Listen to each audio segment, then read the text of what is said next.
Good morning. It is Thursday, June 4th, and we're following two major stories right now. Atlanta's curfew lifting about 30 minutes ago following a sixth night of protests. The curfew extended through the weekend, and we'll let you know the times in a moment. And today, more protesters expected in South Georgia as the three men accused of murdering Ahmaud Arbery face a judge. The hearing at the Glynn County Courthouse in Brunswick beginning in just 3 hours.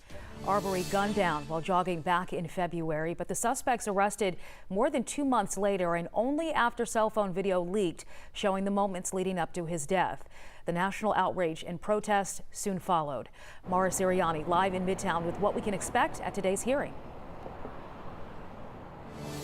Well, outside the courtroom, Governor Kemp says his office is expecting protesters. Meanwhile, inside, we could see some new evidence be presented. We could also hear from the family of Ahmaud Arbery. So as you mentioned, this hearing, of course, is for the three men charged in Ahmaud's death. They will appear by video conference from jail. Gregory and Travis McMichael and William Roddy Bryan Jr. The hearing will determine if there's enough evidence to move forward with the case.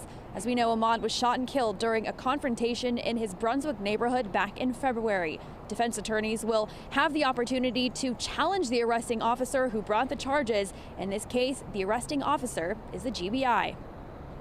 We are asking everybody who's following this case, who is reading about it, who's reading about it piecemeal, who are forming opinions without knowing all the facts, to just take a breath. I'm very comfortable in telling you that there's more than sufficient probable cause in this case for felony murder. We are going to make sure that we find justice in this case. We know that we have a broken family and a broken community.